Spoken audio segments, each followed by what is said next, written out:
প্রিয় বগুড়াবাসী আসসালামু আলাইকুম। আবারও আমাকে বগুড়া চাঁদ মহা খেলার মাঠত অনুষ্ঠিত হচ্ছে এক বিশাল বড় ফুটবল ফাইনাল টুর্নামেন্ট। আর এই চাঁদ মহা খেলার মাঠত ফুটবল ফাইনাল টুর্নামেন্টে শুরু থেকে শেষ পর্যন্ত কি হয় সবকিছু ঘুরে ঘুরে দেখাবো আমি বগুড়া চলিছু। আর আজকের এই ফাইনাল টুর্নামেন্টে গেলে খেলবি বগুড়া সিটি ক্লাব, আর অন্যদিকে খেলবি জয় স্পোর্টিং ক্লাব। আর জয় স্পোর্টিং ক্লাবের হয়ে গেলে 4টে ফরেনার খেলবি। আর এদিকে খেলা দেখার জন্য গেলে হাজার হাজার দর্শকরা গেলে দেশ দূরান্ত থেকে গেলে চলে যাচ্ছে চাঁদ মহা খেলার মাঠত এই ফাইনাল ফুটবল টুর্নামেন্ট খেলা দেখার জন্য। আর এই হাজার হাজার দর্শক দেখলেই বোঝা যায় বাংলাদেশের লোকজনেরা কি পরিমাণ ফুটবল খেলাকে পছন্দ করে। আর কেউ কেউ এই খেলা দেখার জন্য তো উঠে গেছে গাছের ডালত, আবার কেউ কেউ উঠে গেছে স্কুলের ওয়ালের উপর। আর এদিকে মেলাথন জায়গা না পেয়ে তারাও গলে উঠে গেছে স্কুলের ছাদের ওপর বেলগুনের ওপর। আর আপনাদের তো একটা কথা কয় হয়নি, সেটা হলো যে আজকের এই খেলার প্রথম পুরস্কার হিসেবে থাকবি 2,10,000 টাকার মেলা বড় একটা মোষ, আর দ্বিতীয় পুরস্কার হিসেবে থাকবি মেলা বড় একটা গরু। আর এই রোদের মধ্যে খেলা দেখতে দেখতে যদি আপনাদের লল্লি শুকে যায় তাহলে আপনারা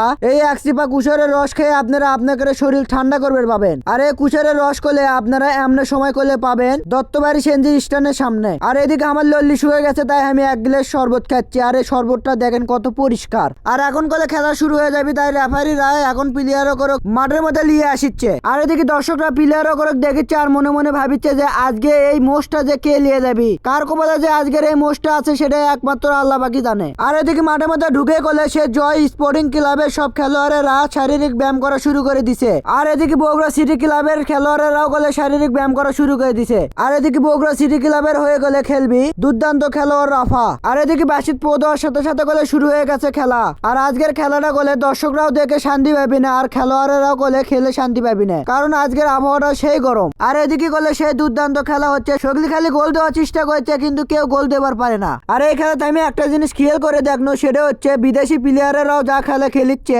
আমাদের বাংলাদেশের প্লেয়াররা তার থেকে ভালো খেলা খেলিচ্ছে। আর এদিকে হাফেনার দিছে, আর এখন পর্যন্ত গেলে একটা গোলও হয়নি। আর হাফেনারে পরে গেলে আবার খেলা শুরু হয়ে গেছে। আর এদিকে হাফেনারে পরে গেলে দুই দলের প্লেয়ারেরা সেই হারে গেলে 2 মুড়ো বল চাপাচ্ছে। আর এদিকে রাফা গেলে অফিসের জন্য একটা গোল করে পেল না। আর এখন গেলে বর্তমান খেলার ফলাফল 0-0। আর এদিকে গেলে খেলার টাইম শেষ, তাই এখন বর্তমান গেলে গোল 0-0। আর যেহেতু দুই দলের কেউ গোল দেবার পারেনি তাই এখন প্লান্টিক হবি। আর এদিকে গেলে প্লান্টিক করা শুরু করে দিছে। আর এই প্লান্টিক করলে জিতে যায় সেই জয় স্পোর্টিং ক্লাব। আর জেতার পরই করে তারা মাঠের মধ্যে আসে সে আনন্দ উৎসব করা শুরু করে দেয়। তাই আজকে আমার ভিডিওটা এ পর্যন্ত শেষ। আপনাদের কাজ যদি ভিডিওটা ভালো লেগে থাকে অবশ্যই লাইক কমেন্ট শেয়ার করবেন, আর আমার ইউটিউব চ্যানেলটা অবশ্যই সাবস্ক্রাইব করবেন।